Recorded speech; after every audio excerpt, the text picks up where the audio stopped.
हम खबर दें कि बांग्लादेश और भारत में कशीदगी उरूज पर पहुंच चुकी है। बांग्लादेश ने भारतीय शहरियों के लिए वीजा सर्विस बंद करने का ऐलान कर दिया है।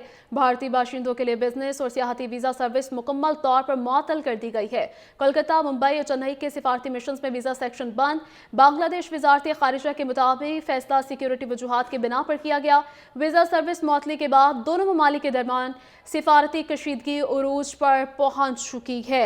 आपको बता रहे हैं कि बांग्लादेश और भारत में कशीदगी उरूज पर पहुंच चुकी है। बांग्लादेश ने भारतीय शहरियों के लिए वीजा सर्विस बंद करने का ऐलान कर दिया है।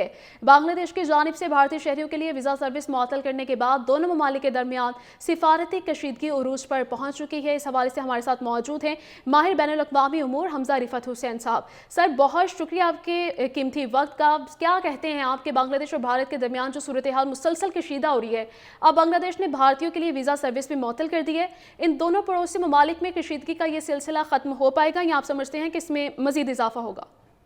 देखिए, मजीद बढ़ता जाएगा क्योंकि भारत की तरफ से एक स्टैंडर्ड आप कह सकते हैं मॉडस ऑपरेंडा यही है कि बांग्लादेश की डोमेस्टिक सियासत के अंदर टिंकरिंग आप करें, आप जो है उस्मान हादी जैसे जो फिगर हेड्स है उनके आप कत्लो गारत के एजेंट्स को भेजें, आप शेख हसीना जैसे वॉर क्रिमिनल को पनाह दें और जिनके खिलाफ इंटरनेशनल क्रिमिनल कोर्ट ने अरेस्ट वारंट्स ऑलरेडी निकाले हुए हैं। तो मेरे ख्याल से मजीद खराब होता जाएगा क्योंकि नरेंद्र मोदी की जो सोच है हिंदुत्व की, और वो चाहते हैं कि सिर्फ हिंदू इंटरेस्ट जो है बांग्लादेश के अंदर वो सिक्योर किया जाए और बाकी बांग्लादेश की जो ओवरऑल सोशल कॉन्ट्रैक्ट है वो इरोड होता जाए। तो मेरे ख्याल से ये जो वीज़ास को ना देना, हालांकि बहुत सारे आपने देखा है कि क्रिकेट फील्ड के ऊपर भी इनकी कशीदगी काफ़ी हद तक बढ़ चुकी है। ये एक इंडिया बड़ा मुल्क तो है साउथ एशिया के अंदर, पर एक छोटी सोच की अक्कासी करता है इस किस्म के मूव्स करके।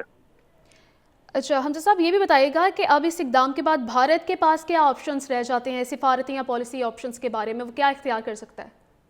देखिए, वो और मजीद प्रेशर डाल सकते हैं। जाहिर बात है कि भारत के अंदर डोमेस्टिक डायनामिक है, जब भी इलेक्शंस वहाँ पे होते हैं तो जो लोकल बंगाली मुस्लिम्स हैं जिनका बांग्लादेश के साथ इन्वेडर्स हैं और आउटसाइडर्स हैं, तो जो बांग्लादेशी पॉपुलेशन है उसके खिलाफ तो ये लोग बहुत हद तक मजीद क्रैकडाउन कर सकते हैं।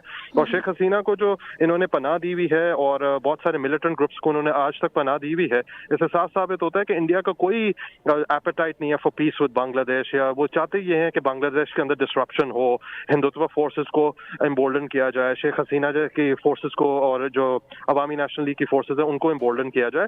तो ये इंडिया और मजीद प्रेशर करेगा, पर उनकी क्रेडिबिलिटी जो है इन्वेडर्स हैं और आउटसाइडर्स हैं, तो जो बांग्लादेशी पॉपुलेशन है उसके खिलाफ तो ये लोग बहुत हद तक मजीद क्रैकडाउन कर सकते हैं।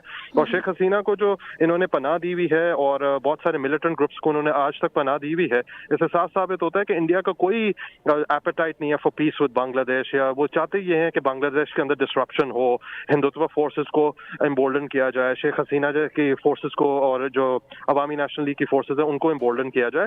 तो ये इंडिया और मजीद प्रेशर करेगा, पर उनकी क्रेडिबिलिटी जो है मजीद कशीदगी में इजाफा हो सकता है। हमजा रिफत साहब हमारे साथ मौजूद थे, बहुत शुक्रिया सर आपके कीमती वक्त का।